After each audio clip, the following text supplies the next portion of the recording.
സ്തോത്രം. നമുക്ക് വീണ്ടും കർത്താവിൽ കടന്നു വന്ന് തിരുവചനം പഠിക്കുവാനായിട്ട് കർത്താവ് നൽകിയിരിക്കുന്ന അനുഗ്രഹീയമായ സമയത്തിനായിട്ട് സ്തുതിക്കുന്നു. കർത്താവിൻ്റെ വചനം ആണ് നമ്മെ വീഴ്ചയിൽ നിന്ന് സൂക്ഷിക്കുന്നത്. നമ്മൾ തിരുവചനത്തിൽ വായിക്കുന്നുണ്ട്, ഞാൻ പാപം ചെയ്യാതിരിക്കേണ്ടതിന് നിന്റെ വചനങ്ങൾ എൻ്റെ ഹൃദയത്തിൽ സംഗ്രഹിച്ചിരിക്കും. ഞാനിങ്ങനെ സാധാരണ പറയും, ഈ നമ്മുടെ കുഞ്ഞുങ്ങളൊക്കെ കൊച്ചു കുഞ്ഞുങ്ങളൊക്കെ ഉണ്ടാകുമ്പോൾ അവർക്ക് നമ്മുടെ കേരള ഗവൺമെൻറ് ഒരു വാക്സിനേഷൻ കാർഡ് കൊടുക്കും. ഒരു കാർഡ് ഓരോ സമയത്ത് 10-ാം ദിവസം, 20-ാം ദിവസം, 1 മാസത്തിൽ, 1.5 മാസത്തിൽ, 3 മാസം, 6 മാസമൊക്കെ കൂടുമ്പം എടുക്കേണ്ടത് വാക്സിൻ. എന്തിനാണ് വാക്സിൻ എടുക്കുന്നത്? രോഗപ്രതിരോധ ശേഷി ഉണ്ടാകാൻ, അത് പ്രത്യേകമായ ചില രോഗങ്ങൾ വരാതിരിക്കാനാണ് ആ വാക്സിൻ എടുക്കുന്നത്. എടുത്തില്ലെങ്കിലോ രോഗം വരും. ഈ വചനം ഒരു വാക്സിനാണ്. നമ്മളെല്ലാ ആഴ്ചയും വന്ന് ഇത് പഠിക്കുക, വാക്സിൻ എടുക്കുന്ന പോലെയാണ്. അതവിടെ നമ്മൾ ഞാനായിട്ട് ഉദ്ധരിച്ച വാക്യം, നിന്റെ വചനത്തെ എൻ്റെ ഹൃദയത്തിന് എന്ത് ചെയ്തിരിക്കുന്നു? സംഗ്രഹിച്ചിരിക്കുന്നു. എന്തിനാ? നിന്നോട് പാപം ചെയ്യാതിരിക്കാൻ. വചനം പഠിക്കുന്നതിൻ്റെ പരമപ്രധാനമായ ഉദ്ദേശം അതാണ്. ലോകത്തിലെ ഈ പാപത്തിൽ നിന്നും, പ്രശ്നങ്ങളിൽ നിന്ന്, ഈ വലിയ സമസ്യയിൽ നിന്ന് നമ്മെ സൂക്ഷിക്കുന്നതാണ് ദൈവത്തിൻ്റെ വചനം എന്ന് പറയുന്നത്. അതിനോടുള്ള ഒരു അഭിനിവേശത്തോടു കൂടെ ആ വചനം നമ്മൾ വായിക്കുന്നുണ്ട്. ഞാൻ നിന്റെ ന്യായപ്രമാണത്തിൽ രസിക്കുന്നു, പ്രമോദിക്കുന്നു, സന്തോഷിക്കുന്നു. അപ്പോൾ ഒരു സന്തോഷത്തോടുകൂടെ ആസ്വദിച്ച് ആ വചനം പഠിക്കാനായിട്ട് ഇടയാക്കി വരാം. ഒരുപാട് പഠിക്കാനായിട്ട് ബുധനാഴ്ച ആയിട്ട് എനിക്ക് ക്ലാസ്സിന് പോകണല്ലോ, പോയില്ലെങ്കിൽ ആൾക്കാർ ചോദിക്കുമല്ലോ എന്ന് വിചാരിച്ചല്ല. നമ്മൾക്ക് അതിനൊരു രുചി കണ്ടെത്തണം, ഒരു രുചി കണ്ടെത്തണം. ഞാൻ സാധാരണ പറയാറുണ്ട്, ഈ വടക്കേണ്ടിലൊക്കെ പോകുമ്പോൾ ഞാൻ അവരോട് പറയും, ഞങ്ങൾ നിങ്ങൾ തരുന്ന ആഹാരമൊക്കെ നിങ്ങൾക്ക് തോന്നും വളരെ ആസ്വദിച്ചാണ് കഴിക്കുന്നത്. ഞങ്ങൾ കഴിക്കുന്ന ആഹാരം അല്ല ഇത്. ഞങ്ങൾ കഴിക്കുന്ന ആഹാരം നിങ്ങൾക്ക് തന്നാൽ നിങ്ങൾ ഒരിക്കലും എന്ത് ചെയ്യുക. പലപ്പോഴും നോർത്ത് ഇന്ത്യയിലെ സഹോദരന്മാരൊക്കെ നമ്മുടെ നാട്ടിൽ വന്ന് ഭയങ്കരമായിട്ട് ബുദ്ധിമുട്ടും. നമ്മളെ ബുദ്ധിമുട്ടില്ല, നമ്മൾ മലയാളി എവിടെ പോയാലും എന്തും കഴിക്കും. അപ്പോൾ പക്ഷേ നിരന്തരമായത് കഴിച്ചു കഴിയുമ്പോൾ എന്ത് വരും? രുചി വരും, രുചി വരും. അതുപോലെ വചനം ആസ്വദിച്ച് കഴിക്കുക എന്നുള്ളതാണ്, ആസ്വദിച്ച്. അപ്പം നമ്മൾ സന്തോഷവും ആസ്വാദനവും തേടുന്ന ലോകപരമായ ലൗകികമായ പല കാര്യങ്ങളിൽ നിന്ന് നമുക്ക് മോചനം കിട്ടുകയും ആത്മീയ കാര്യങ്ങളിൽ സന്തോഷം കണ്ടെത്താനായിട്ട് നമുക്ക് സാധിക്കുകയും ചെയ്യും. കർത്താവിനായിട്ട് നമ്മളെ സഹായിക്കട്ടെ. റോമാലേഖനം പഠിക്കുമ്പോൾ നമ്മൾ എന്ത് ചെയ്യണം എന്നുള്ളതിനെ കുറിച്ചല്ല റോമാലേഖനത്തിലെ ഉപദേശപരമായ ഭാഗത്ത് പറയുന്ന അടുത്ത 11-ാം അധ്യായം. മറിച്ച് നാം ആരാണെന്നും അല്ലെങ്കിൽ നാം എന്താണ് വിശ്വസിക്കുന്നത് എന്നുള്ളതാണ് റോമാലേഖനത്തിൽ പറയുന്നത്. നമ്മൾ എന്താണ് വിശ്വസിക്കുന്നത്, ഒരാൾ എന്ത് വിശ്വസിക്കുന്നു എന്നുള്ളതിൻ്റെ അടിസ്ഥാനത്തിലാണ് ആ വ്യക്തി ആരായിരിക്കുന്നു എന്നുള്ളത് നിർണ്ണയിക്കുന്നത്. അപ്പോൾ നമ്മൾ എന്താണ് വിശ്വസിക്കുന്നത് എന്നുള്ളതാണ് റോമാലേഖനം നമ്മൾ പഠിപ്പിക്കുന്നത്. അത് മനസ്സിലാക്കാത്തിടത്തോളം കാലം നമ്മൾ ആരാണെന്നുള്ള തിരിച്ചറിവാണ് നമ്മെ ശരിയായ തീരുമാനങ്ങൾ എടുക്കാനും ശരിയായ വഴിയിൽ യാത്ര ചെയ്യാനും നമ്മെ പ്രേരിപ്പിക്കുന്നത്, അല്ലേ? അതെ, നമ്മൾ ആരാണെന്നുള്ള തിരിച്ചറിവ്. ഓക്കെ, നമുക്ക് ലേഖന ഭാഗത്തേക്ക് വരാം. റോമാലേഖനത്തിലെ ആ 2ാമത്തെ പ്രധാന ആണ് നമ്മൾ ചിന്തിച്ചു, നീതീകരണത്തിൻ്റെ അനിവാര്യം. 3ാമത്തെ പ്രധാന ശീർഷകമായിരുന്നു നീതീകരണത്തിനായുള്ള ദൈവിക കരുതൽ. ചെറിയൊരു കുറിപ്പ് നീതീകരണത്തിനായുള്ള ദൈവിക കരുതൽ.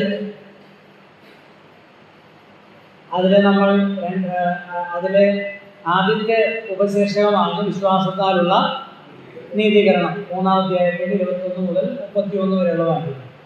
2ാമത്തെ ഉപശീർഷകമാണ് സബ് പോയിന്റാണ് ഇപ്പോൾ നമ്മൾ ചിന്തിച്ചുകൊണ്ടിരിക്കുന്നത്. അതാണ് അബ്രഹാമിൻ്റെ ദൃഷ്ടാന്തം. ഈ വിശ്വാസത്താലുള്ള നീതീകരണത്തിന് ഈ യഹൂദന്മാരുടെ പൂർവ്വപിതാവായ അബ്രഹാമിനെ ഉദ്ധരിച്ചുകൊണ്ട് അബ്രഹാമിൽ നിന്ന് ഒരു ഉദാഹരണം അല്ലെങ്കിൽ ഒരു ദൃഷ്ടാന്തം അവതരിപ്പിക്കുകയാണ് അപ്പോസ്തലനായ പൗലോസ് ചെയ്യുന്നത്. ഇതിൻ്റെ ഇടയിൽ ഒരു കാര്യം കൂടി പറഞ്ഞു. അടുത്ത ആഴ്ച നമ്മൾ ടെസ്റ്റ് പറഞ്ഞിരിക്കുന്നു. അപ്പോൾ ടെസ്റ്റ് എന്തായാലും ഉണ്ടാകും. കാരണം നിങ്ങളൊക്കെ സന്തോഷത്തോടു കൂടെ വന്നിരുന്ന് പഠിക്കുന്നവരാണ്, നിങ്ങൾ പഠിക്കുന്നുണ്ടല്ലോ. അപ്പോൾ ഈ കഴിഞ്ഞ ക്ലാസ്സിൻ്റെ മുൻപിലത്തെ ക്ലാസ് അതായിരുന്നു ഡേറ്റ് ഏപ്രിൽ 7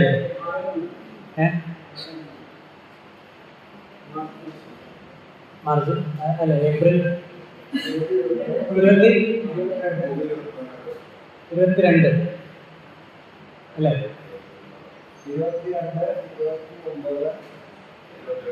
22. ഓക്കെ.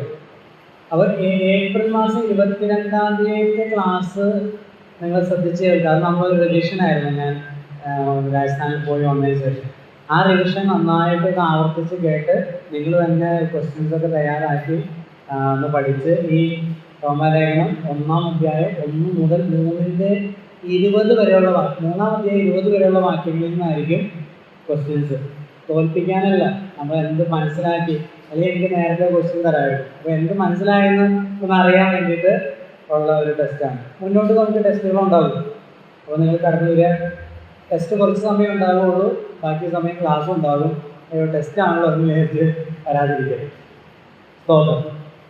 രണ്ടാമത്തെ ഉപശേഷമാണ് അബ്രഹാമിൻ്റെ ദൃഷ്ടാന്തം. വിശ്വാസത്താലുള്ള നീതീകരണത്തിൽ അബ്രഹാമിൻ്റെ ദൃഷ്ടാന്തം എന്തിനാ പറഞ്ഞത്?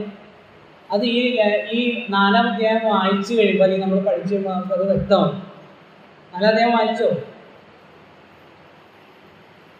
എന്തിനാ വായിക്കുന്നല്ലേ? ഞാനത് നമ്മുടെ ക്ലാസ് തുടങ്ങിയപ്പോഴേ ഞാൻ പറഞ്ഞു, നമ്മൾ എടുത്ത പോർഷനും അതിന് മുന്നോട്ടുള്ള ഭാഗവും എന്ത് ചെയ്യണം, ഒരു 3-4 തവണ, അല്ല നിങ്ങൾ ആഴ്ചയിൽ അടുത്ത ബുധനാഴ്ച വരെ എല്ലാ ദിവസവും അത് വായിക്കണം. നല്ല ടഫായിട്ടുള്ള, വളരെ സിമ്പിളാണ്, പക്ഷെ വായിക്കുന്നവർക്ക് വളരെ ടഫായിട്ടുള്ള, മനസ്സിലാക്കാൻ ബുദ്ധിമുട്ടുള്ള ഒരു ലേഖനമാണ് ഈ റോമാലേഖനം, എബ്രായലേഖനമൊക്കെ. കേൾക്കുമ്പോൾ ഇത്രേ ഉള്ളൂ എന്ന് നമ്മൾ ചിന്തിക്കും, പക്ഷെ പിന്നീട് നിങ്ങളത് വായിക്കുമ്പോൾ നമുക്കൊന്നും മനസ്സിലാകുകയില്ല. അപ്പോൾ അതുകൊണ്ട് ഈ സമയത്ത് തന്നെ അത് പഠിക്കാനായിട്ട് ആവർത്തിച്ച് നമ്മൾ എടുക്കുന്ന പോർഷനും എടുക്കാനുള്ള പോർഷനും നിങ്ങൾ നിരന്തരമായി വായിച്ചുകൊണ്ടിരിക്കണം എന്ന് വീണ്ടും അപേക്ഷിക്കുകയാണ് ചെയ്യുന്നത്. അപ്പോൾ ഇത് റോമാലേഖനത്തിൻ്റെ പശ്ചാത്തലത്തിൽ നിന്ന് ഒരു വാക്ക് പറഞ്ഞു വരാം. അതായത് വിശ്വാസത്താലം മാത്രമാണ് നീതീകരണം എന്ന് പറയാൻ ആ 1-ാം നൂറ്റാണ്ടിൽ അപ്പോസ്തലിക കാലഘട്ടത്തിൽ പറയാനുള്ള കാരണം എന്തായിരുന്നു?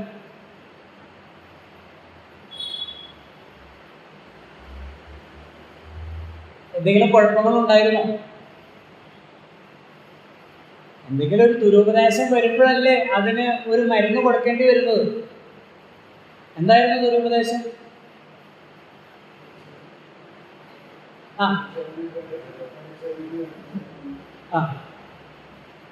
നമ്മളെന്താ പറഞ്ഞത്? ന്യായപ്രമാണം അനുസരിക്കണം, പരിച്ഛേദന ഏൽക്കണം, അല്ലേ? അപ്പോൾ നമ്മളതിനൊരു ഞാനൊരു പേര് പറഞ്ഞു. നമ്മളൊരു ആ തത്വം, അവരുടെ ആ ആശയത്തിന് നമ്മളൊരു പേരിട്ടു. എന്താ? ന്യായപ്രമാണവാദം അല്ലെങ്കിൽ പരിച്ഛേദന വാദം. എളുപ്പത്തിന് നമുക്ക് അത് ഓർത്തിരിക്കാനായിട്ട് അത് ഉണ്ട്. അപ്പോസ്തലപ്രവൃത്തി 15:1 അതിൻ്റെ കുറിവാക്യം എന്ന് പറയുന്നത്. അത് പ്രധാനപ്പെട്ട ഒരു വാക്ക്. എന്താ?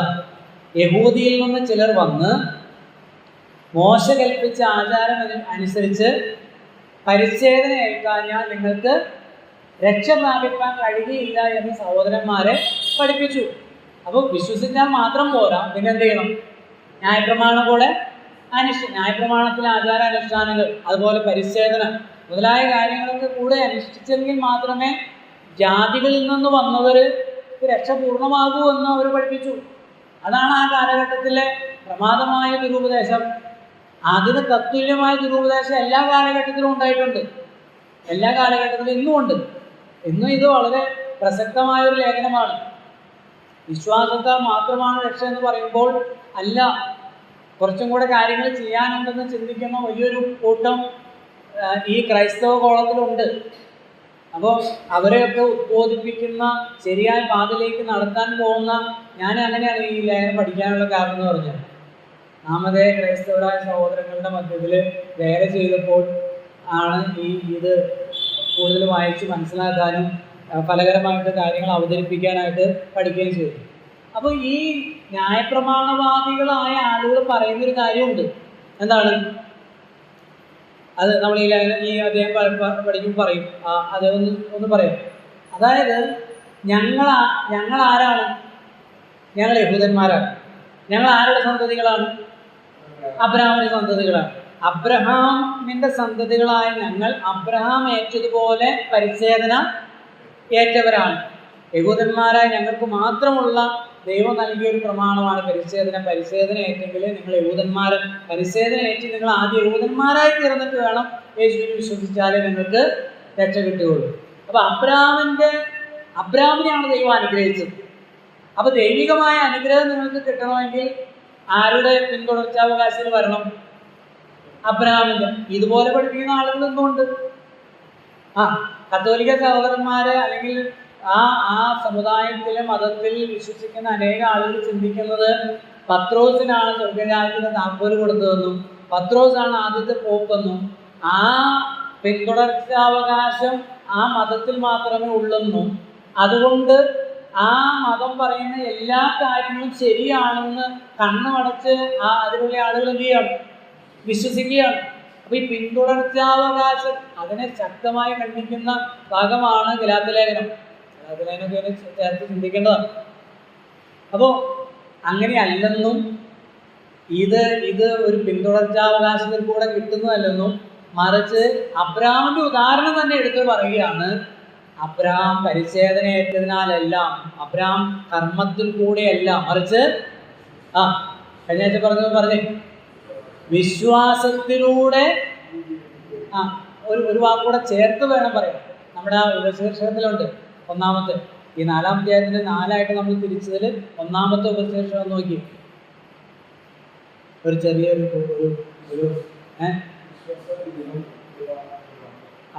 അബ്രഹാം വിശ്വാസത്തിലൂടെ പ്രവൃത്തി കൂടാതെ, അത് കൂട്ടിച്ചേർക്കണം. അതാണ് ഇതിന്റെ ഹൈലൈറ്റ്.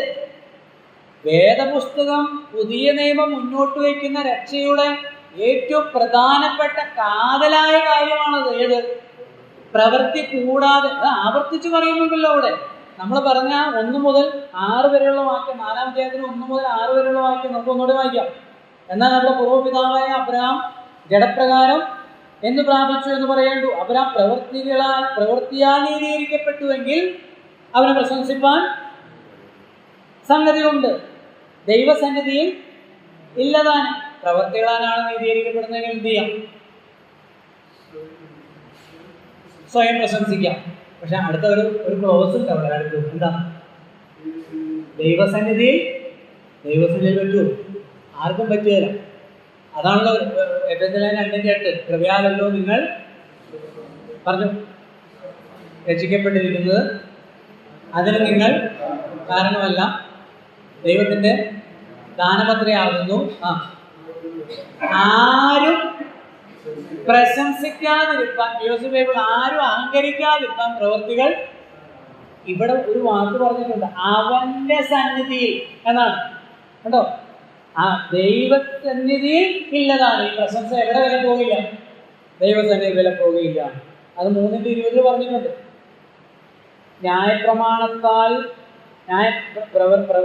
അതുകൊണ്ട് ന്യായപ്രമാണത്തിന്റെ പ്രവൃത്തികളാൽ ഒരു ജഡവും അവന്റെ സന്നിധിയിൽ നീതീകരിക്കപ്പെടുകയില്ല. ഓക്കെ, 3-ാം വാക്യം 4:3. തിരുവെഴുത്ത് എന്ത് പറയുന്നു? അബ്രഹാം ദൈവത്തെ വിശ്വസിച്ചു, അത് അവന് നീതിയായി കണക്കിട്ടു എന്ന് തന്നെ. അപ്പോൾ ദൈവത്തിന് വചനം പറയുന്നത് എന്താണ്? അത് അംഗീകരിക്കുന്നവർക്കാണ് എന്ത് ലഭിക്കുന്നത്? നീതീകരണം ലഭിക്കുന്നത് എന്ന് പറഞ്ഞാൽ ഇവിടെ ഉൽപ്പത്തി പുസ്തകം 15-ാം അധ്യായത്തിലെ സംഭവം. അബ്രഹാം ചെന്ന് ദൈവത്തോട് പറയുമോ? ദൈവമേ. അപ്പോൾ അവിടെ നമ്മളിങ്ങനെ ദൈവം പിന്നെയും അബ്രഹാമിന് പ്രത്യക്ഷപ്പെട്ടു, ഞാൻ എൻ്റെ മഹത്തായ പ്രതിഫലവും പരിചയമാകുന്നു എന്ന് പറഞ്ഞപ്പോൾ അബ്രഹാം പറഞ്ഞു, ദൈവമേ ഇത് കുറേ ആളുകൾ പറയാൻ തുടങ്ങിയിട്ട് എനിക്ക് എന്ത് കിട്ടും? എൻ്റെ ദാസനായ ഈ ദമേശക്കാരനായ എലിയാസർ എൻ്റെ സർവ്വസമ്പത്തിനും എന്താകാൻ പോവുകയാണ്? അവകാശിയാകാൻ പോവുകയാണ്. നമ്മുടെ നാട്ടിൽ പറഞ്ഞാൽ എനിക്കൊരു കുഞ്ഞിക്കാരിൽ ഒരു അവകാശി ഇല്ല. നിന്റെ സന്തതിയെ ഞാൻ അനുഗ്രഹിക്കുമെന്നാണല്ലോ വാഗ്ദത്തം. അപ്പൊ എവിടെ വാഗ്ദത്തം? അപ്പൊ ദൈവം പറഞ്ഞു പുറത്തേക്ക് ഇറങ്ങാൻ പറഞ്ഞു. പഞ്ചായത്തിൽ പിന്നീട് വായിക്കുന്നു, പുറത്തേക്ക് ഇറങ്ങാൻ പറഞ്ഞു. ദൈവം പറഞ്ഞു ആകാശത്തേക്ക്, നിന്റെ സന്തതി ഇവണ്ണമാകും, ഇതുപോലെയാകും എന്ന് പറഞ്ഞു. അടുത്ത വാക്ക് 6-ാം വാക്യത്തിൽ ഉൽപ്പത്തി പുസ്തകം 15:6 നമ്മൾ വായിക്കുന്നത്, അബ്രഹാം ദൈവത്തിൽ വിശ്വസിച്ചു, അത് അവന് നീതിയായി കണക്കിട്ടു. ദൈവം പറഞ്ഞ വാക്കുകളിൽ, ദൈവത്തിന്റെ വചനത്തിൽ, വാഗ്ദത്തത്തിൽ, ഒന്നുകൂടെ എടുത്തു പറഞ്ഞാൽ ദൈവത്തിന്റെ വാഗ്ദത്തത്തിൽ, ദൈവത്തിന്റെ വാക്കിൽ എന്ത് ചെയ്തു? വിശ്വസിച്ചു, അതാണ് നീതിയായി കണക്കിട്ടു. അതാണ് ഇവിടെ ഉദ്ധരിച്ചിരിക്കുന്നത് 4-ാമത്തെ വാക്യം. ഇനി അടുത്ത വാക്യം 5-ാം വാക്യം. എന്നാൽ പ്രവർത്തിക്കുന്നവന് കൂലി കണക്കിടുന്നത് കൃപയായിട്ടല്ല, കടമായിട്ടത്രേ. പ്രവർത്തിക്കാത്തവനെങ്കിലും അഭക്തനെ നീതീകരിക്കുന്നവനെ വിശ്വസിക്കുന്നവനോ അവന് വിശ്വാസം നീതിയായി. ഇവിടെ പ്രവർത്തിക്കാത്തവനെങ്കിലും എന്ന ആ വാക്ക് ഒരു തെറ്റായ ധ്വനി കൊണ്ടുവരുന്നുണ്ട് മലയാളം ട്രാൻസ്ലേഷൻ. ഇംഗ്ലീഷ് വായിക്കാൻ ഒന്നുകൂടെ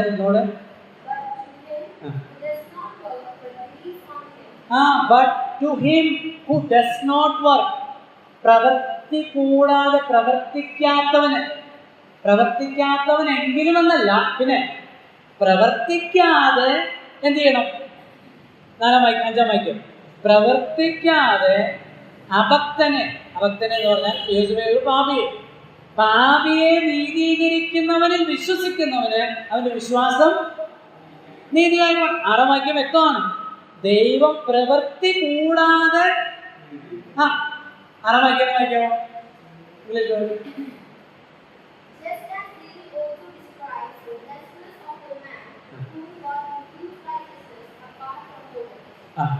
അപ്പാർട്ട് ഫ്രം എന്നുള്ളത് മറ്റനേക ട്രാൻസ്ലേഷനിൽ വിത്തൗട്ട്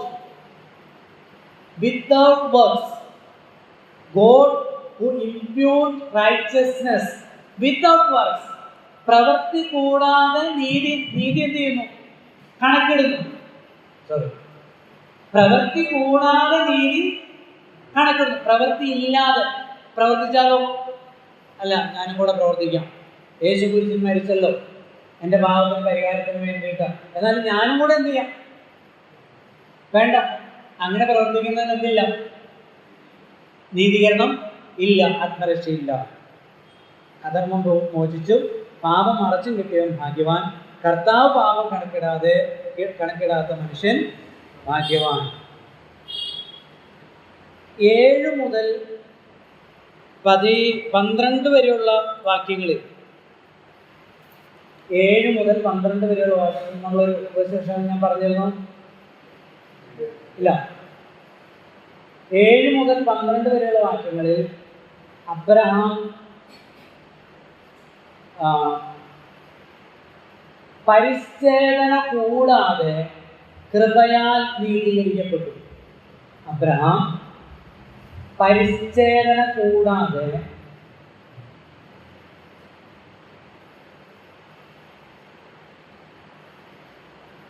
നീതീകരിക്കപ്പെട്ടു. കൃപയാൽ എന്നുള്ളിടത്ത് വിശ്വാസത്താൽ എന്ന് രേഖപ്പെടുത്തണം. അതായിരിക്കും കുറച്ചുകൂടെ ആപ്തമായിരിക്കുന്നത്. അബ്രഹാം പരിച്ഛേദന കൂടാതെ വിശ്വാസത്താൽ നീതീകരിക്കപ്പെട്ടു. 7 മുതൽ 12 വരെ. ഈ വോയിസ് കേട്ട് നിങ്ങളും ഇതൊരു ചെറിയ കുറിപ്പുകൾ ഒരു ബുക്ക് എടുത്ത് എഴുതി വെക്കണേ. പ്രയോജനപ്പെടും.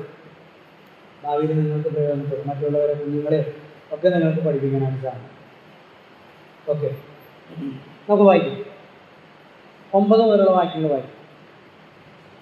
7 മുതൽ വായിക്കും. അധർമ്മം മോചിച്ചും പാപം മറച്ചും കിട്ടിയവൻ ഭാഗ്യവാൻ. കർത്താവ് പാപം കണക്കിടാത്ത മനുഷ്യൻ ഭാഗ്യവാൻ. ഈ ഭാഗ്യവർണ്ണനും വചടെ പരിച്ഛേദനയ്ക്കോ അഗ്രകർമ്മത്തിനു കൂടെയോ അബ്രാഹാമിന് വിശ്വാസം നീതിയായി കണക്കിട്ടു എന്നല്ലോ നാം പറയുന്നത്. അതായത് 32-ാം സങ്കീർത്തനത്തിൽ ദാവീദ് പറയുന്ന ഈ ഭാഗ്യവർണ്ണന ആർക്ക് കിട്ടിയതാ? അബ്രാമിന് കിട്ടിയതാ. എങ്ങനെ? ദൈവം അബ്രാമിന്റെ അധർമ്മവും പാപവും എന്ത് ചെയ്തു? മോചിച്ചു, നീതീകരിച്ചു എന്നാണല്ലോ. നീതീകരിച്ചു എന്ന് പറഞ്ഞാൽ പിന്നെ ആ വ്യക്തി ആരല്ല? നീതീകരണത്തെ കുറിച്ചുള്ള പാഠത്തിൽ ഞാനത് പറഞ്ഞു. We are being justified. നമ്മൾ ഇന്ന് ആരാ? നീതിമാന്മാരാ. നീതിമാൻ എന്ന് പറഞ്ഞാൽ എന്താ? പാപം ക്ഷമിച്ചു കിട്ടിയതാണോ അർത്ഥം? പിന്നെ പാപം ചെയ്തിട്ടില്ല. മനസ്സിലാവുന്നുണ്ട്? ഒരാൾ ക്രിസ്തുവിൽ വിശ്വസിക്കുമ്പോൾ ആ വ്യക്തിയെ പാപം ചെയ്യാത്ത ആളായിട്ടാണ് ആര് കണക്കാക്കുന്നത്? ദൈവം കണക്കാക്കുന്നത്. അതെന്ത് പരിപാടിയാണ്? നമ്മൾ വിശദീകരിച്ചത് അതാണ് ഇതിൻ്റെ പ്രത്യേകത എന്ന് പറയുന്നത്. അതെന്താണെന്ന് ചോദിച്ചാൽ നമ്മുടെ പാപത്തെ മുഴുവൻ എന്ത് ചെയ്തു? എടുത്തു. അത് 3-ാം 25, 26 വാക്യങ്ങളുണ്ട്. അത് നമ്മൾ വിശദീകരിച്ചതാണ്. പാപം ഇല്ലാത്തവന്റെ മേല് നമ്മുടെ മുഴുവൻ പാപം ചെയ്തു, ഇട്ടു. അപ്പൊ എക്സ്ചേഞ്ച് ചെയ്തു. ക്രിസ്തുവിന്റെ നീതി അല്ലെങ്കിൽ ദൈവത്തിന്റെ നീതി നമുക്ക് നൽകി നമ്മുടെ പാപത്തെ മാറ്റി. അങ്ങനെ നമ്മളെ ആരായിട്ടാണ് കാണുന്നത്? നീതിമാന്മാരായിട്ട്. അപ്പൊ ഈ നീതി ഇതൊരു ഭാഗ്യവർണ്ണനയാണ്, ഒരു ഭാഗ്യമാണ്. അപ്പൊ ഈ ഭാഗ്യവർണ്ണനം പരിച്ഛേദനക്കാർക്കുള്ളതാണോ അതോ അഗ്രകർമ്മികൾക്കും കൂടെ ഉണ്ടോ എന്നാണ് ചോദ്യം. മനസ്സിലായോ? അതായത് വിഷയം ഇത് പരിച്ഛേദനക്കാർ വന്നാൽ എന്താ പറയുന്ന? പരിച്ഛേദനവാദികൾ പരിച്ഛേദന ഏറ്റാലേ എന്ത് കിട്ടുള്ളൂ? നീതീകരണ രക്ഷ കിട്ടുള്ളൂ. അപ്പൊ ചോദ്യം അതാണ്. 9-ാം വാക്യം, ഈ ഭാഗ്യവർണ്ണനം പരിച്ഛേദനയ്ക്കോ എന്ന് പറഞ്ഞാൽ പരിച്ഛേദനയ്ക്ക് മാത്രമാണോ അതോ അഗ്രകർമ്മത്തിന് കൂടെയോ? അഗ്രകർമ്മക്കാർക്കും ഉണ്ടോ? പരിച്ഛേദന ഏൽക്കാത്തവർക്കും ഇത് കിട്ടുമോ എന്നാണ് ചോദ്യം. ഓക്കെ. അബ്രാമിന് വിശ്വാസം നീതിയായി കണക്കിട്ടു എന്നല്ലോ നാം പറയുന്നത്. 10-ാം വാക്യം, എങ്ങനെ കണക്കിട്ടത്? പരിച്ഛേദനയിലോ അഗ്രകർമ്മത്തിലോ? അതായത് അബ്രാം പരിച്ഛേദന ഏൽക്കുന്നതിന് മുമ്പാണോ അത് പരിച്ഛേദന ഏറ്റതിന് ശേഷമാണോ അബ്രാം നീതിമാനാണ് അല്ലെങ്കിൽ അബ്രാം നീതീകരിക്കപ്പെട്ടതായിട്ട് ദൈവം കണക്കാക്കിയത് എന്നാണ് ചോദ്യം. ഉത്തരവാദിത്തം പറഞ്ഞിട്ടുണ്ട്. എങ്ങനെ കണക്കിട്ടത്? പരിച്ഛേദനയിലോ അഗ്രകർമ്മത്തിലോ? പരിച്ഛേദനയിലല്ല, അഗ്രകർമ്മത്തിലത്രേ. അപ്പോൾ ഞാൻ നേരത്തെ പറഞ്ഞ പോലെ ഉൽപ്പത്തി പുസ്തകം 15 നടക്കാം. ഉൽപ്പത്തി പുസ്തകം 15-ാം അധ്യായം 6-ാം വാക്യം ഒന്ന് വായിച്ചിട്ട്.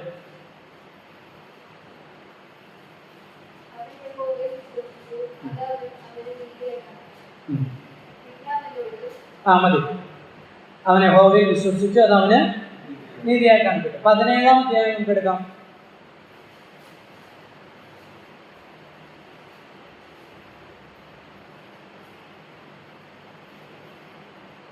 അതിന്റെ 1-ാം വാക്യം.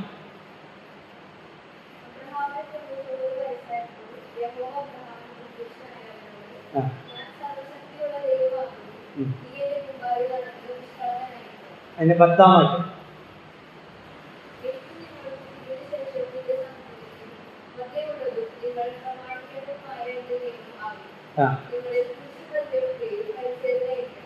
അപ്പൊ ഇത് ഈ പരിച്ഛേദന ഏൽക്കേണ്ടുന്ന പ്രമാണം കൊടുക്കുമ്പോൾ, പരിച്ഛേദന ഏൽക്കുമ്പോൾ അബ്രാമിന് എത്ര വയസ്സുണ്ട്? അത് അവിടെ 24-25 വാക്യം വായിച്ചാൽ മതി. 17, 24, 25. അബ്രഹാം പരിച്ഛേദന ഏറ്റപ്പോൾ അവന് 99 വയസ്സായിരുന്നു. അവന്റെ മകനായ ഇസ്മായേൽ പരിച്ഛേദന ഏറ്റപ്പോൾ അവന്, അപ്പൊ മകനായ ഇസ്മായേൽ അടക്കമുള്ള ആളുകൾ പരിച്ഛേദന ഏൽക്കുന്ന ഒരുമിച്ചാണ്. അപ്പൊ ഇസ്മായിൽ ജനിക്കുന്നതിന് മുമ്പാണ് 16-ാം അധ്യായത്തിലാണ് ഇസ്മായിൽ ജനിക്കുന്നത്. 15-ാം അധ്യായത്തിനാണ് ദൈവം അബ്രാമിനെ എന്ത് ചെയ്യുന്നത്? നീതീകരിക്കുന്നത്. അപ്പോൾ ഈ പരിച്ഛേദന ഏൽക്കുന്നതിനും കുറഞ്ഞത് ഇപ്പൊ ഇസ്മായിലിന് എത്ര വയസ്സുണ്ട്? 13. അപ്പൊ ഗർഭാവസ്ഥ ഒരു വർഷം കൂടെ കൂട്ടിയാൽ ഏറ്റവും കുറഞ്ഞത് അബ്രാം പരിച്ഛേദന ഏൽക്കുന്നതിനും 14 15 വർഷത്തിന് മുമ്പാണ് ദൈവം അബ്രാമിനെ എന്ത് ചെയ്യുന്നത്? നീതീകരിച്ചത്. ഓക്കെ. റോമാലേഖനത്തിൽ വരാം. റോമാലേഖനം 4:10. 4-ാം അധ്യായം 10-ാം വാക്യം. എങ്ങനെ കണക്കിട്ടത്? പരിച്ഛേദനയിലോ അഗ്രചർമ്മത്തിലോ? പരിച്ഛേദനയിലല്ല. എന്ന് പറഞ്ഞാൽ അഗ്രചർമ്മത്തിലാണെന്ന് പറഞ്ഞാൽ പരിച്ഛേദന ഏൽക്കുന്നതിന് മുൻപാണ്. അബ്രഹാം പരിച്ഛേദന ഏൽക്കുന്നതിന് മുമ്പ് എന്ത് പ്രാപിച്ചു? നീതീകരണം പ്രാപിച്ചു. ദൈവത്താൽ നീതീകരിക്കപ്പെട്ടവനായി, ദൈവസേനയിൽ പാപവും അതിക്രമമൊക്കെ അധർമ്മമെല്ലാം മോചിക്കപ്പെട്ടവനായി, ഭാഗ്യം സിദ്ധിച്ചവനായി അബ്രഹാം തീർന്നത് കേവലം വിശ്വാസത്താലാണ്, പരിച്ഛേദനയാലല്ല. അങ്ങനെയോ? അപ്പൊ പിന്നെ എന്തിനാ പരിച്ഛേദന ഏറ്റ്? ഇങ്ങനെ ദൈവം പറഞ്ഞ് പരിച്ഛേദന ഏറ്റാൻ എന്തിനാ പറഞ്ഞത്? അതാണ് അടുത്ത ചോദ്യം. 11 വാക്യം വായിക്കാം. 11 വാക്യം.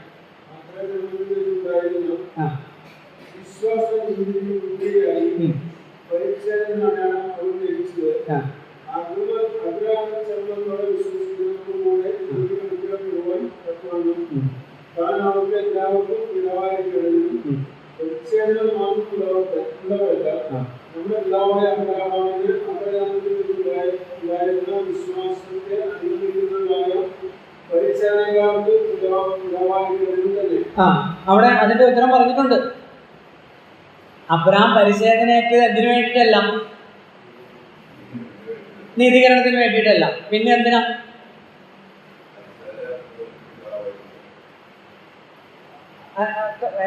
ഒന്നുകൂടി നോക്കി 11 വാക്യം. എന്തിനാണ് പരിച്ഛേദനയേറ്റത്? അഗ്രചർമ്മത്തിൽ വെച്ചുണ്ടായിരുന്ന വിശ്വാസനീതിക്ക് മുദ്രയായിട്ടാണ്. താൻ ദൈവത്താൽ നീതീകരിക്കപ്പെട്ടവനാണ് എന്നുള്ളതിൻ്റെ ഒരു അടയാളമായിട്ട് താൻ തൻ്റെ ശരീരത്തിൽ ഏറ്റതാണെന്ത്? പരിച്ഛേദന. നീതീകരണത്തിന് വേണ്ടിയിട്ട് അല്ല.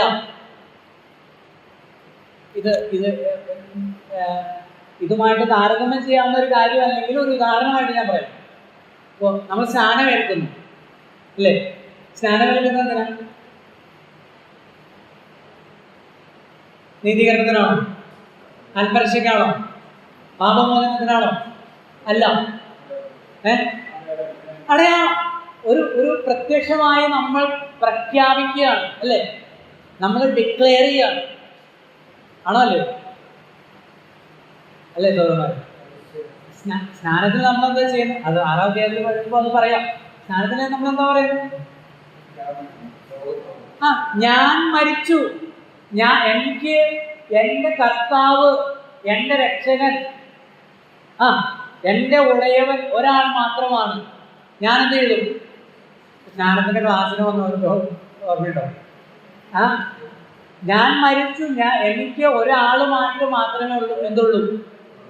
പ്രഥമ സ്ഥാനം ഞാൻ ആ വ്യക്തിക്ക് മാത്രമേ കൊടുക്കുന്നുള്ളൂ എന്ന് പറഞ്ഞ് കർത്താവിനെ സ്വീകരിച്ചതിൻ്റെ ഒരു പ്രത്യക്ഷമായ ഒരു നിദർശനമാണ്, ഒരു ഡിക്ലറേഷനാണെന്ത്? സ്നാനം എന്ന് പറയുന്നത്. സ്നാനം എന്തല്ല? രക്ഷയ്ക്ക് വേണ്ടിയിട്ട് അല്ല. അപ്പൊ ഒന്നുകൂടി പറയും. ഈ രക്ഷ യേശുവിൻ്റെ ക്രൂശ് മരണത്തിൽ മാത്രം അധിഷ്ഠിതമായിരിക്കുന്ന ഒരു കാര്യം. യേശു ക്രൂശിൽ മരിച്ചതിനാൽ സകല മാനവർഗത്തിനും എന്തുണ്ട്? രക്ഷയുണ്ട്. പക്ഷെ അതൊരാൾ കിട്ടണമെങ്കിൽ എന്ത് ചെയ്യണം?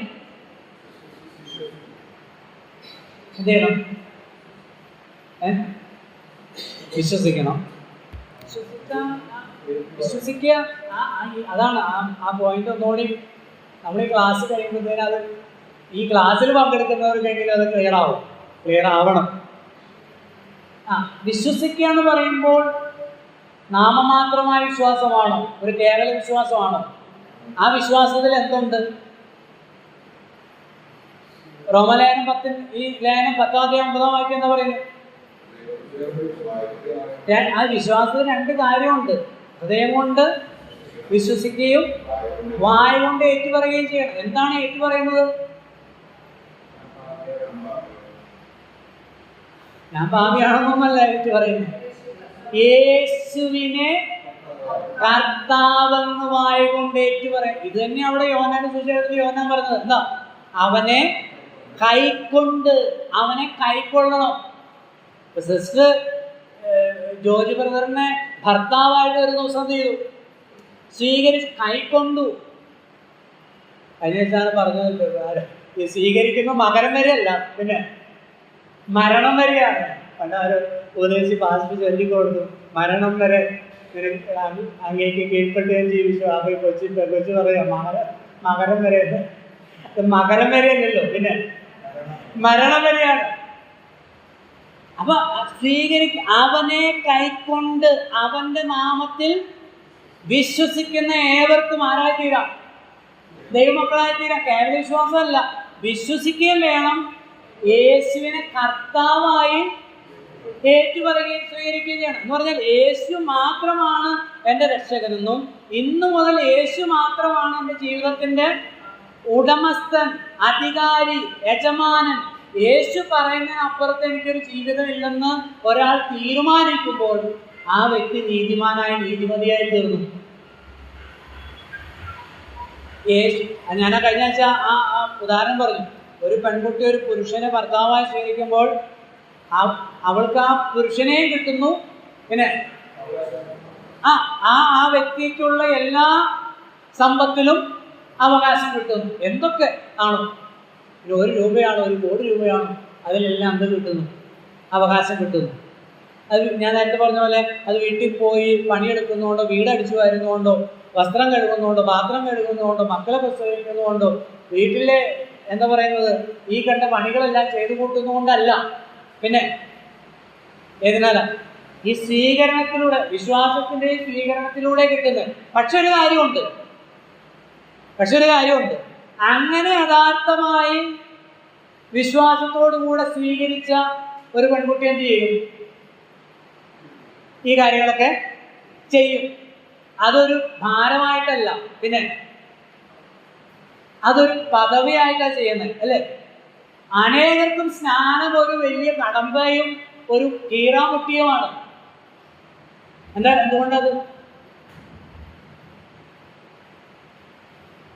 എന്തുകൊണ്ടായിരിക്കും? അനേക ആളുകൾക്ക് സ്നാനപ്പെടാൻ പലർക്കും, നമ്മൾ തീർച്ചയായിട്ടും പറഞ്ഞിട്ട് അനേകർക്കും എന്തുകൊണ്ട് അവർക്ക് സാധിക്കാത്ത സത്യമല്ല മനസ്സിലാവും. അവർക്ക് സ്നാനപ്പെടാൻ കഴിയുന്നില്ല. എന്തുകൊണ്ടായിരിക്കും? ഏതാ നമ്മൾ പറഞ്ഞു വന്ന വിഷയത്തിൽ ഒന്ന് പറഞ്ഞു.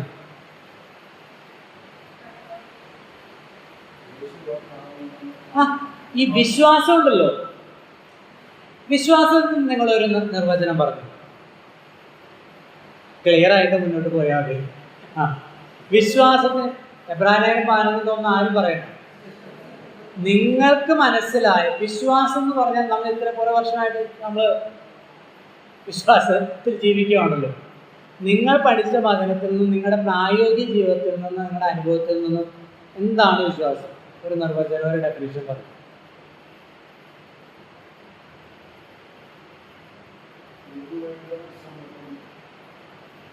സമർപ്പണം. വിശ്വാസത്തിന് വേറെ ഒരു പര്യായ പദം പറയാമോ? ബൈബിൾ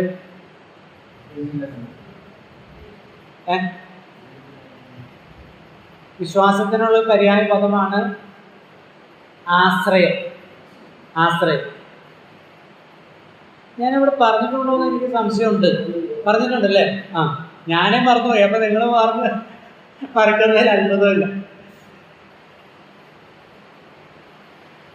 നമ്മളിങ്ങനെ വചനം പഠിക്കുകയും ചെയ്യുമ്പോൾ അങ്ങനെ ചിന്തയിൽ കൂടെ എനിക്ക് മനസ്സിലായൊരു കാര്യം, നമ്മൾ ദൈവത്തിൽ എന്തുകൊണ്ടാണ് വിശ്വസിക്കുന്നത്, അല്ലെങ്കിൽ ദൈവത്തിൽ എന്തുകൊണ്ട് ആശ്രയിക്കുന്നത്?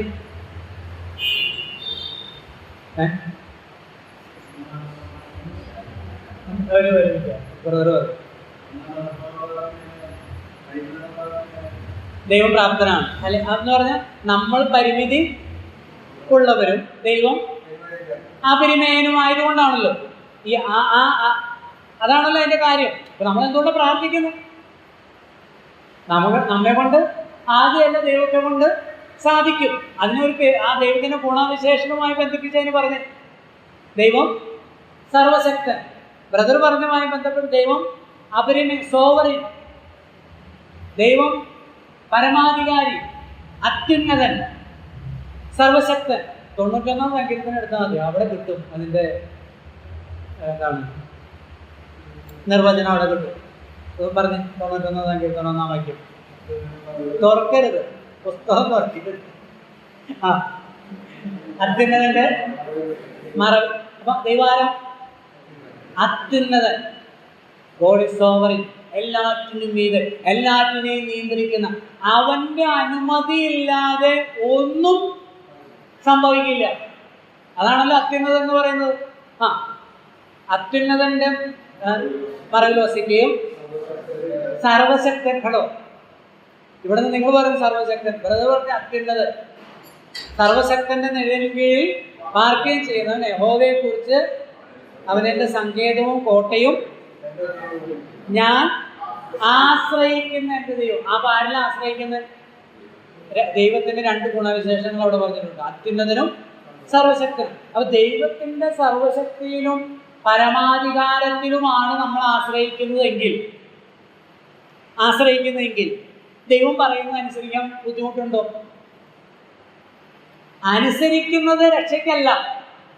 ദൈവം പറയുവാണ്, ഞാനിതാ പുത്രനെ ക്രൂശിൽ നിനക്ക് വേണ്ടി ബലിയർപ്പിച്ച് നരകത്തിൽ പോകേണ്ടത് നിന്നെ, അശുദ്ധനായ നിന്നെ, പരാജിതനായ നിന്നെ, തള്ളപ്പെട്ട നിന്നെ കൈക്കൊള്ളുവാനും മകളാക്കി തീർക്കാനും ഞാൻ രക്ഷാമാർഗം ഒരുക്കിയിരിക്കുന്നു. എൻ്റെ സർവശക്തിയിലും പരമാധികാരത്തിലും നിനക്ക് വേണ്ടി സൗജന്യമായി ഒരുക്കിയിരിക്കുന്നു എന്ന് പറയുമ്പോൾ അതിൽ ഒരാൾ സമ്പൂർണമായി നേടും, വിശ്വസിച്ച് ആശ്രയിക്കും, അതിൽ ആശ്രയിക്കും. അങ്ങനെ ആശ്രയിക്കുന്ന ഒരാളെ സംബന്ധിച്ച്, അങ്ങനെ ആശ്രയിക്കാതെ വരുമ്പോഴാണ് ആളുകൾ എന്ത് ചെയ്യുന്നത്? പ്രവർത്തിക്കുന്നത്. ഏത്? കർമ്മം ചെയ്യുന്നത്, കർമ്മങ്ങൾ ചെയ്യുന്നത്. ഞാൻ ഒരു 1000 മെഴുകുതിരിയോടെ കത്തിക്കാതെ, ഞാൻ ചെരുപ്പിടാതെ നടന്നു പോകാം, ഞാൻ ചെയ്ത അപരാധത്തിന് പാപത്തിന് ഞാൻ പ്രാശ്ചിത്തം ചെയ്യാം, ഞാനൊരു 100 ചാക്ക് അരി ഞാൻ മേടിച്ചു കൊടുക്കാം, ഞാൻ അന്നദാനം ചെയ്യാം എന്ന് പറയുന്നത് ദൈവത്തിന്റെ പരമാധികാരത്തിലും സർവശക്തിയിലും അല്ലെങ്കിൽ ദൈവം ചെയ്ത കാര്യത്തിൽ എന്തില്ല? ആശ്രയം പോരാ, അത് പൂർണ്ണ ആശ്രയമില്ല.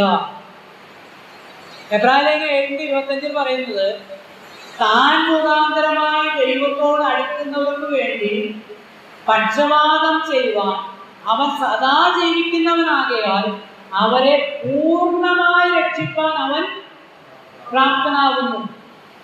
പൂർണ്ണമായിട്ടും ആർക്ക് രക്ഷിക്കാൻ കഴിയും? യേശുവിനെ രക്ഷിക്കാൻ കഴിയും. പക്ഷെ യേശുവിലൂടെ പിതാവിലേക്ക് അടുക്കുന്നവരെ മാത്രം, സമ്പൂർണമായി തന്നെ വിശ്വസിക്കുന്നവർക്ക്. അങ്ങനെ വിശ്വസിച്ച് ആശ്രയിക്കുന്ന ഒരാൾക്ക്, ഞാൻ യേശുവിനെ വിശ്വസിച്ചു, യേശുവിന്റെ ക്രൂശുമരണത്തിലൂടെ മാത്രമേ പാപമോചനം ഉള്ളൂ എന്ന് ഞാൻ സമ്പൂർണമായി യേശുവിനെ വിശ്വസിച്ച് ആശ്രയിച്ച് യേശുവിനെ എൻ്റെ ആരായിട്ട് സ്വീകരിച്ചു, കർത്താവായിട്ട് ഞാൻ സ്വീകരിച്ചാൽ യേശു പറയുന്ന കാര്യങ്ങൾ അനുസരിക്കാൻ എനിക്കെന്തില്ല? ഒരു ബുദ്ധിമുട്ടുമില്ല. അപ്പൊ സ്നാനം ഒരു കടമ്പയായിട്ട് ആളുകൾക്ക് നിൽക്കുന്നത്, അല്ലെങ്കിൽ ജീവിതത്തിലെ വേർപാടിന് കടമ്പയായിട്ട് ആളുകൾക്ക്, ബുദ്ധിമുട്ടായിട്ട് ആളുകൾക്ക് തോന്നുന്നത് എന്തുകൊണ്ടാണ്? വിശ്വാസം ഇല്ല. ശരിക്കും എന്തില്ല? വിശ്വസിക്കുന്നില്ല. യഥാർത്ഥമായി വിശ്വസിച്ചാൽ അവിടെയാണ് അബ്രഹാം ചെയ്തത്. അബ്രഹാം വിശ്വസിച്ചു, അതാണ് നീതിയായി കണക്കിട്ടപ്പോൾ സമ്പൂർണമായ ആശ്രയ വിശ്വാസം ദൈവത്തിലായതിനാൽ ദൈവം പറയുന്ന ഏത് കാര്യം അബ്രഹാം ചെയ്യും. അങ്ങനെ ചെയ്തതാണ് പരിസരം. എന്തിനല്ല? രക്ഷയ്ക്കല്ല, പാപമോചനത്തിനല്ല, നീതീകരണത്തിനല്ല. പക്ഷെ താൻ ദൈവത്തിൽ വിശ്വസിക്കുന്നു എന്നുള്ളത് ഒരു തെളിവായി മാറി പരിസരം. ക്ലിയറായോ? അപ്പൊ നമ്മൾ ചെയ്യുന്ന ഒരു കാര്യം എന്തിനു വേണ്ടിയിട്ടല്ല, നിത്യതയ്ക്ക് വേണ്ടിയിട്ടല്ല, പാപമോചനത്തിന് വേണ്ടിയിട്ടല്ല. സാധാരണ കരിസ്മാറ്റിക്കാരൊക്കെ പറയുന്ന ഒരു വാക്കാണ്, നിത്യതയ്ക്ക് വേണ്ടി ഒരുങ്ങണം. എന്നാണോ കർത്താവിനെ സ്വീകരിച്ചത് അന്നത്തായി ഉറപ്പിക്കപ്പെട്ടു. സ്വർഗത്തിൽ പോവുക എന്നുള്ളത് നമ്മുടെ ലക്ഷ്യമല്ല, ആണോ? അത് രക്ഷിക്കപ്പെട്ട അന്ന് അതിന്റെ ഉറപ്പ് കിട്ടി, നമ്മൾ ദൈവത്തിന്റെ മക്കളായിട്ട് വരുന്നു. അത് ഇപ്പൊ നമ്മുടെ ലക്ഷ്യം എന്താ?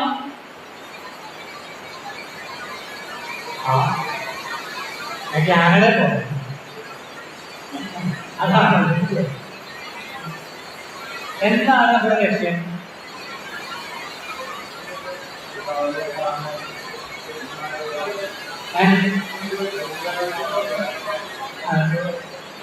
മഴയുടെ ശബ്ദകാരണം നിങ്ങൾ കേൾക്കുന്നില്ല. നന്നായത് ഞാൻ പറയട്ടെ, നിങ്ങൾക്ക് നിങ്ങളുടെ ആശയങ്ങൾ എത്തിച്ചേർക്കാം. ഞാൻ പറയുന്ന പല കാര്യങ്ങളിലും നിങ്ങളുടെ ആശയങ്ങൾ ഞാൻ നിർവചനം, വിശ്വാസത്തിന് നിർവചനം പറഞ്ഞതുപോലെ വിശ്വാസ നിർവചനം ഞാൻ പറഞ്ഞില്ല. ദൈവത്തിന്റെ സർവശക്തനും പരമാധികാരിയുമായ ദൈവത്തിലുള്ള സമ്പൂർണമായ ആശ്രയമാണ് വിശ്വാസം എന്ന് പറയുന്നത്. അങ്ങനെ സർവശക്തനും പരമാധികാരിയുമായ ദൈവത്തിൽ ഒരാൾ വിശ്വസിച്ചാൽ ആ ആൾക്ക് ഭയം ഉണ്ടാകുമോ? ഉണ്ടാവോ? ഉണ്ടാവില്ല. നിരാശ ഉണ്ടാവോ? ഉണ്ടാകാൻ പാടില്ല. എന്തുകൊണ്ട്? ദൈവം പരമാധികാരിയാണ്, അത്യുന്നതനാണ്. അത്യുന്നതനാന്റെ കയ്യിലാണ് ഞാൻ ഇരിക്കുന്നത്. എനിക്കൊരു ദോഷം പറഞ്ഞാൽ ആര് തീരുമാനിക്കണം? ഈ അത്യുന്നതൻ തീരുമാനിക്കണം, അല്ലേ? അത് സർവശക്തനും പരമാധികാരിയുമായ ദൈവത്തിലാണ് ആശ്രയിക്കുന്നതെങ്കിൽ അതിനനുസൃതമായ ചിന്തകളും ചിന്താഗതികളും പ്രവൃത്തികളും നമ്മിൽ നിന്നും പുറപ്പെടും സ്വാഭാവികമായിട്ട്. അത് നമ്മൾ ചെയ്യുന്ന പണിയല്ല, ആ വിശ്വാസത്തിൽ നിന്നും ഒരു ഉളവാകുന്നതാണ്. പലർക്കും നമ്മൾ ചിന്തയുടെ പറയുമ്പോൾ വേർപെടാനും സ്ഥാനപ്പെടാനും ഒരു ബുദ്ധിമുട്ടില്ല. സാധിക്കുന്നത് എന്തുകൊണ്ടാണ്? വിശ്വാസം നമ്മളിലല്ല, പിന്നെ ദൈവത്തിന്റെ വചനത്തിൽ, തിരുവഴുത്തിൽ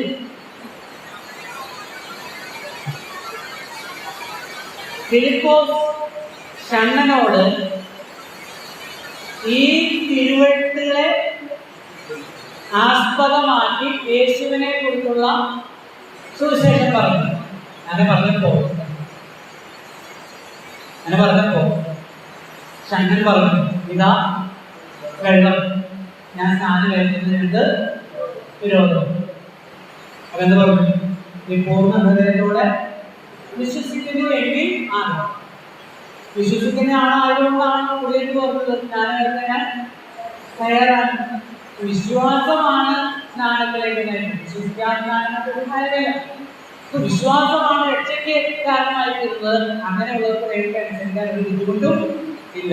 മറ്റൊരു കാര്യം ഇവിടെ 11 വാക്യങ്ങൾ പറഞ്ഞിരിക്കുന്നത്, അഗ്രകർമ്മത്തിൽ വെച്ചുണ്ടായിരുന്ന വിശ്വാസനീതിക്ക് മുദ്രയായി പരിച്ഛേദന എന്ന അടയാളം നമുക്ക് ലഭിച്ചത് അഗ്രകർമ്മത്തോടെ വിശ്വസിക്കുന്നവർക്കും കൂടെ നീതി കണക്കിടപ്പെടുവാൻ തക്കവണ്ണം താൻ അവർക്ക് എല്ലാവർക്കും പിതാവായിരിക്കേണ്ടതിലും. അപ്പോൾ പരിച്ഛേദന ഏൽക്കുന്നതിന് മുമ്പ് അഗ്രകർമ്മത്തെ പറ്റിയാണ് ഇത് പ്രാപിച്ചത്, വിശ്വാസത്തിൽ നീതി പ്രാപിച്ചത്. അപ്പോൾ അത് നീ ദൈവാഗ്രഹത്തോടൊരു വാക്തമാണത്, നീ ബഹുജാതികൾക്ക് പിതാവാകും, അല്ലെ? ബഹുജാതികൾക്ക് പിതാവാകും. അപ്പോ ആ പരിശേധനക്കാർക്കും ആരാകും? പിതാവാകും. പിന്നെ അഗ്രകർമ്മികൾക്ക് പിതാവ്. നമ്മുടെ പിതാവ് ആരും? അബ്രഹാമായിട്ട് നമുക്ക് അനുഭവം ഞാൻ പിന്നീട് പറയാം. അപ്പൊ അഗ്രകർമ്മികൾ ദൈവത്തിൽ വിശ്വസിക്കുമ്പോൾ അവർക്ക് അബ്രഹാം പിതാവായി തീരേണ്ടതിനും വന്നത പറ്റും. പരിച്ഛേദന മാത്രമുള്ളവരല്ല, നമ്മുടെ പിതാവായ അബ്രഹാമിന് അഗ്രകർമ്മത്തിൽ വെച്ചുണ്ടായിരുന്ന വിശ്വാസത്തെ അനുഗമിക്കുന്നവരുമായ പരിച്ഛേദനക്കാർക്ക് പിതാവായി തീരേണ്ടതുണ്ട്. മനസ്സിലായോ? വായിക്കാം, ഞാൻ പറയാം. പരിച്ഛേദന മാത്രമുള്ളവരല്ല എന്ന് പറഞ്ഞാൽ അവൻ അതിന്റെ ഒടുവിലത്തെ വാക്ക് പറയുന്നത് അഗ്രകർമ്മത്തിൽ ഉണ്ടായിരുന്ന വിശ്വാസത്തെ അനുഗമിക്കുന്നവരായ പരിച്ഛേദനക്കാർക്ക് പിതാവായിരിക്കേണ്ടത്. എല്ലാ പരിച്ഛേദനക്കാർക്കും പിതാവല്ല അബ്രഹാം. പിന്നെ അതാണ് ആ വാക്യത്തിന്റെ തുടക്കം. പരിച്ഛേദന മാത്രമുള്ളവർക്കല്ല. ചിലർക്ക് എന്തേ ഉള്ളൂ? പരിചരണം മാത്രമേ ഉള്ളൂ. അബ്രഹാമിന്റെ വിശ്വാസം ഇല്ല. അവർക്ക് എന്തിട്ടില്ല? നീതി കിട്ടില്ല. അപ്പൊ അബ്രഹാമിന്റെ വിശ്വാസത്തെ പിന്തുടർന്ന് നീതി പ്രാപിച്ച പരിശോധനക്കാരുടെ പിതാവാണ് അബ്രഹാം. എല്ലാ പരിശോധനക്കാരുടെയും പിതാവ് ആയിരുന്നില്ല. എല്ലാ അഗ്രഹണക്കാരുടെയും പിതാവല്ല. പക്ഷെ അഗ്രഹണെങ്കിലും അബ്രഹാമിന്റെ വിശ്വാസമുള്ളവർ ആരായിരിക്കും? അബ്രഹാമിന്റെ മക്കളായിരിക്കും. ഗലാത്യരുടെ 3:6 വാക്യം വായിക്കാം. ഗലാത്യരുടെ 3-ാം അധ്യായം 6 വാക്യം.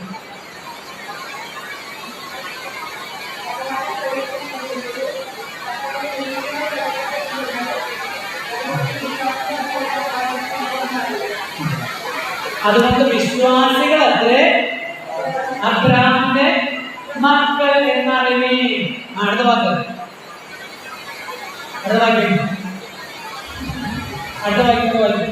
ഞാൻ വായിക്കാം.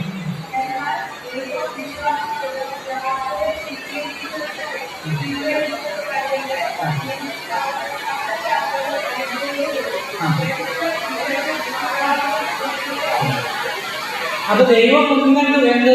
വിശ്വാസത്താൽ ജാതികളെ നീതീകരിക്കും എന്നുള്ള തിരുവഴുത്ത് മുൻകണ്ടിട്ട് നിന്നെ സകല ജാതികളും അനുഗ്രഹിക്കപ്പെടും എന്നുള്ള സുവിശേഷം ദൈവം അബ്രഹാമിനോട് മുൻകൂട്ടി അറിയിച്ചു. മക്കളെ നോക്കി 9-ാം വാക്യം. അങ്ങനെ വിശ്വാസികൾ വിശ്വാസിയായ അബ്രഹാമിനോട് കൂടെ അനുഗ്രഹിക്കപ്പെടുന്നു. ആരല്ല അനുഗ്രഹിക്കപ്പെടുന്നത്? പരിസേവനക്കാർ അല്ല, അഗ്രജന്മക്കാരുമല്ല, കർമ്മം ചെയ്യുന്നവരല്ല, പ്രവർത്തിക്കുന്നവരല്ല. പിന്നെ ആരനുഗ്രഹിക്കപ്പെടുന്നത്? വിശ്വാസമുള്ളവർ. ദൈവം വെച്ച രക്ഷാമാർഗത്തിൽ സമ്പൂർണ്ണമായി വിശ്വസിച്ച് ആശ്രയിക്കുന്നവരാണ് ആര്? അബ്രഹാമിന്റെ മക്കൾ. 7-ാം വാക്യപ്രകാരം വിശ്വാസികൾ അത്രേ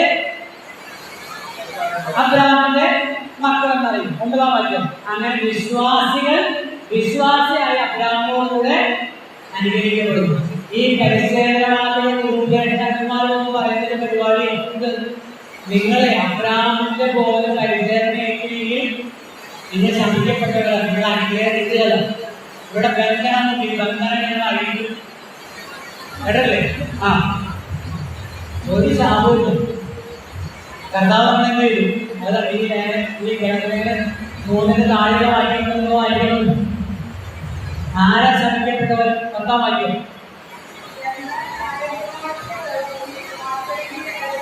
ന്യായപ്രമാണത്തിന്റെ പ്രവൃത്തിയിൽ ആശ്രയിക്കുന്ന എല്ലാവരും നോക്കി മനസ്സിലാവുന്നുണ്ടോ? എന്ന് പറഞ്ഞാൽ നമ്മൾ എപ്പോഴെങ്കിലും സ്വയത്തിൽ ആശ്രയിക്കോ, നമ്മുടെ ബുദ്ധിയിലോ, നമ്മുടെ പ്രവൃത്തികളിലോ, നമ്മുടെ ജോലിയിലോ, സാമാന്യ ജീവിതത്തിലോ, ദൈവികമായ ആത്മീയ കാര്യങ്ങളിലോ, നമ്മളിലോ മറ്റെന്തെങ്കിലും ആശ്രയിക്കുന്നത് ദൈവത്തിനല്ല, പ്രസാദകരം അല്ല. എന്തുകൊണ്ട്? നേരത്തെ ഞാൻ പറഞ്ഞു, വിശ്വാസത്തിൽ നിർബന്ധത്തെ പറഞ്ഞു. എന്തുകൊണ്ട്? ദൈവം മാത്രം സർവശക്തൻ, ദൈവം മാത്രം പരമാധികാരി, സോമരൻ. അങ്ങനെ വരുമ്പോൾ ന്യായപ്രമാണം കൊടുത്തത് ന്യായപ്രമാണത്തിന്റെ പ്രവൃത്തിയെ ആശ്രയിക്കാനല്ല. ആണോ? ന്യായപ്രമാണത്തിന്റെ കാര്യങ്ങളെല്ലാം കൃത്യമായിട്ട് ചെയ്തിട്ട് ഒരാൾ വന്ന് പറയാം, ഞാൻ 5 വിധ യാഗങ്ങളെല്ലാം കൃത്യമായിട്ട് അർപ്പിച്ചു, ഞാൻ 7 വിധ പെരുന്നാളുകളെല്ലാം കൃത്യമായി അനുഷ്ഠിക്കുന്ന, ശബത്താചരിക്കുന്ന, എല്ലാ കർമ്മങ്ങളും കൃത്യമായി നിർവഹിക്കുന്നവനാണെന്ന് പറഞ്ഞ് തന്റെ പ്രവൃത്തിയാണ് അവൻ ആശ്രയിക്കുന്നെങ്കിൽ അവൻ ആരാ? ശമിക്കപ്പെട്ടവനാണ്. നമ്മൾ ചെയ്യുന്ന ആത്മീയവും ഭൗതികമായ ഒരു കാര്യത്തിലും നമുക്ക് പ്രശംസിക്കാനില്ല. അങ്ങനെ ആശ്രയിക്കുന്ന ഒരാൾ, അവിടെയാണ് പ്രശ്നം. ഒരാൾ എവിടെ പ്രശംസിക്കാവൂ? ക്രിസ്തുവിൽ, ക്രൂസിൽ. നമ്മുടെ കർത്താവായ യേശു ക്രിസ്തുവിന്റെ ക്രൂസിലല്ലാതെ എനിക്ക് പ്രശംസിക്കാൻ ഇടവരുന്നത് അവനായ ലോകത്തിനും ലോകം എനിക്കും ക്രൂശിക്കപ്പെട്ടിരിക്കുന്നു. അപ്പൊ അങ്ങനെ വരുമ്പോൾ ഒരു വ്യക്തിയുടെ സമ്പൂർണ്ണമായ ആശ്രയവും സമർപ്പണവും ക്രിസ്തുവിൽ മാത്രമായിരിക്കും ആ വ്യക്തി ദൈവത്താൽ ആഗ്രഹിച്ചു.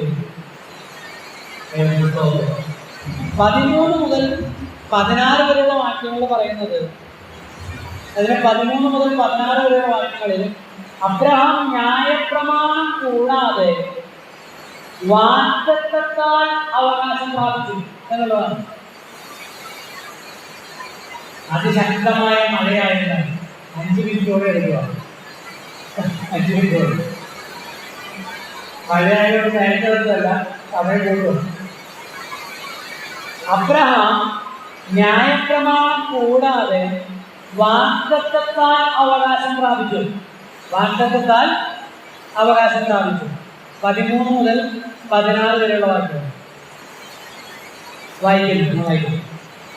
ലോകാവകാശിയാകുമെന്നുള്ള വാഗ്ദത്തം അബ്രഹാമിനോ അവന്റെ സന്തതിക്കോ ന്യായപ്രമാണത്താലല്ല, വിശ്വാസത്തിന്റെ നീതിയാണല്ലോ ലഭിച്ചത്. എന്നാൽ ന്യായപ്രമാണമുള്ളവർ അവകാശികളെങ്കിൽ വിശ്വാസം വ്യർത്ഥവും വാഗ്ദത്തം ദുർബലവും എന്ന് വരും. ന്യായപ്രമാണമോ കോപത്തിന് ഹേതുവാകുന്നു. ന്യായപ്രമാണം ഇല്ലാത്തിടത്ത് ലംഘനവുമില്ല. അതുകൊണ്ട് കൃപാദാനം എന്ന് പറയേണ്ടതിന് വിശ്വാസത്താൽ അത്രേ അവകാശികളാകുന്നത്. വാഗ്ദത്തം സകല സന്തതിക്കും ന്യായപ്രമാണം ഉള്ളവർക്ക് മാത്രമല്ല, അബ്രഹാമിന്റെ വിശ്വാസമുള്ളവർക്ക് കൂടെ ഉറപ്പാകേണ്ടതിന് തന്നെ. അതിന്റെ അർത്ഥം എന്താണെന്ന് ചോദിച്ചാൽ, അബ്രഹാമിന് ദൈവം അവകാശം കൊടുത്തു, വാഗ്ദത്തം കൊടുത്തു. എന്താണ്? നിനക്കും നിന്റെ സന്തതിക്കും എന്നുള്ള അവകാശം. ഗലാത്യലേഖനം കൂടെ വായിച്ചു പോകാം. ഗലാത്യലേഖനം 3-ാം അധ്യായത്തിന്റെ 16 മുതലുള്ള വാക്യങ്ങളാണ്. ഗലാത്യലേഖനം 3 ഞാൻ വായിക്കാം. 3:16 മുതൽ. എന്നാൽ അബ്രഹാമിനും അവന്റെ സന്തതിക്കും വാഗ്ദത്തങ്ങൾ ലഭിച്ചു. സന്തതികൾക്കുമെന്ന് അനേകരെ കുറിച്ചല്ല, നിന്റെ സന്തതിക്കുമെന്ന് ഏകനെ കുറിച്ച് അത്ര പറയുന്നത്. അത് ക്രിസ്തു തന്നെ. ഞാൻ പറയുന്നത് സാധനം 430 ആണ്ട് കഴിഞ്ഞിട്ട് ഉണ്ടായ ന്യായപ്രമാണം വാഗ്ദത്തത്തെ നീക്കുവാൻ തക്കവണ്ണം അത് ദൈവം മുമ്പ് ഉറപ്പാക്കിയ നിയമത്തെ ദുർബലമാക്കുന്നില്ല. അവകാശം ന്യായപ്രമാണത്താലെങ്കിൽ വാഗ്ദത്തത്താലല്ല വരുന്നത്. അബ്രഹാമിന് ദൈവം അതിനെ വാഗ്ദത്തം മൂലം നൽകി. അപ്പൊ ദൈവം എന്ത് അബ്രഹാമിനോ സന്തതികൾക്ക് എന്ത് കൊടുത്തു? ഒരു അവകാശം. ആ അവകാശം ദൈവം വാഗ്ദാനം ചെയ്തു. എന്തിനാലല്ല? ഈ 2 പോർഷനിലും സമാന്തര പാസേജ്, രണ്ടും സമാന്തരമായ പാരലലായിട്ടുള്ള പാസേജ്, സമാന്തരമായൊരു വേദഭാഗം. ഇത് റോമാലേഖനം 4:13 മുതൽ 14 വരെയും ഗലാത്യലേഖനം നമ്മളിപ്പോൾ വായിച്ച ഗലാത്യലേഖനം 3:16 മുതൽ നമ്മൾ 18 വരെ വായിച്ച വാക്യങ്ങൾ പാരലൽ പാസേജ്. രണ്ടും ഒരേ കാര്യം പറയും. എന്താ പറയുന്നത്? അബ്രഹാമിന്റെ സന്തതികൾക്ക് ദൈവം എന്ത് കൊടുത്തു? അവകാശം വാഗ്ദത്തമായിട്ട് കൊടുത്തു. എന്തിനാലല്ല കൊടുത്തിരിക്കുന്നത്? ന്യായപ്രമാണത്താൽ അല്ല. ഈ അബ്രഹാമിന് വാഗ്ദത്തം ചെയ്തതിനും 430 വർഷത്തിന് ശേഷമാണ് എന്ത് കൊടുത്തത്? ന്യായപ്രമാണം. ആര് വഴി? മോശ വഴി കൊടുത്തത്. മോശ വഴി ന്യായപ്രമാണം കൊടുത്തത് അബ്രഹാമിന് ശേഷം 430 വർഷത്തിന് ശേഷമാണ്. അപ്പൊ 430 വർഷം മുമ്പ് ദൈവം വാഗ്ദത്തം ചെയ്തു, നിനക്കും നിന്റെ സന്തതിക്കുള്ള അവകാശമാണെന്ന്. അപ്പൊ ന്യായപ്രമാണത്താലാണെങ്കിൽ പിന്നെ വാഗ്ദത്തത്തിന് എന്തില്ല? ഒരു വിലയും ദൈവത്തിന്റെ വാക്കിന് ഒരു വിലയില്ല, വ്യവസ്ഥയില്ലെന്ന് വരില്ലേ? അപ്പോൾ എന്തിനാലല്ല അബ്രഹാം അവകാശം പ്രാപിച്ചത്? ന്യായപ്രമാണത്താലല്ല, പിന്നെ വാഗ്ദത്തത്താലാണ്. നമ്മൾ അറിയാം, പ്രമാണത്താലല്ല, ഒരു പ്രമാണത്താലല്ല. പിന്നെ ഈ ക്രിസ്തുവിനെ കുറിച്ചുള്ള വാഗ്ദാനം കഴിഞ്ഞ ആഴ്ച നമ്മളത് പറഞ്ഞു. എവിടെയുണ്ട്? 100 വാഗ്ദത്തങ്ങൾ, പ്രവചനങ്ങൾ തിരുവഴുത്തിലുണ്ട്. ആ തിരുവഴുത്തുകൾ നമ്മൾ ചെയ്തു. വാഗ്ദാനങ്ങൾ വിശ്വസിച്ചതിനാലാണ് നമ്മൾ അനുഗ്രഹിക്കപ്പെട്ടത്, അവകാശികളായി തീർന്നത്. ഓ ദൈവത്തിന് സ്തോത്രം. നമ്മളൊന്നും ചെയ്തിട്ടില്ല, ഒന്നും ചെയ്യേണ്ടത്. സാധാരണ പറയുന്ന കാര്യം എന്ന് പറയട്ടെ, അതുകൊണ്ടാണ് നമ്മളൊന്നും ദൈവത്തെ ആരാധിക്കുന്നത്. അതായത് ഞാനൊന്നും ചെയ്യാതെ നരകത്തിലേക്ക് പോകുന്ന ശപിക്കപ്പെട്ടവളായ എന്നെ കൃപയാൽ രക്ഷിച്ചല്ലോ. എന്നാൽ എൻ്റെ പാപത്തിന്റെ ശിക്ഷയെല്ലാം ഉത്തരവിന് മേൽ ചുമത്തിയല്ലോ. യുഗങ്ങൾക്ക് മുമ്പേ അങ്ങ് ഒരുക്കിയ രക്ഷ, യുഗങ്ങളെ ഒരുക്കിയതല്ല, പിന്നെ യുഗങ്ങൾക്ക് മുമ്പേ ഒരുക്കിയ ദൈവത്തിന്റെ മനസ്സിലുണ്ടായ സർവവും സൃഷ്ടിച്ച ദൈവത്തിൽ അനാദികാലം മുതൽ മറഞ്ഞു കിടന്ന ആ രക്ഷ എനിക്ക് വെളിപ്പെടുത്തി തന്നല്ലോ. അതുകൊണ്ടാണ് നമ്മൾ വചനം അനുസരിക്കാൻ നമ്മൾ തയ്യാറാവുന്നത്, അതിനോ വില കൊടുക്കാൻ തയ്യാറാവുന്നത്. അതുകൊണ്ടാണ് നമ്മൾ ദൈവത്തെ ആരാധിക്കുന്നത്. ദൈവമക്കളായതുകൊണ്ടാണ് നമ്മൾ അതിനനുസരിച്ച് ജീവിക്കാൻ ഒരുപ്പെടുന്നത്. കർത്താവിന്റെ വചനങ്ങൾ നമ്മളെല്ലാവരും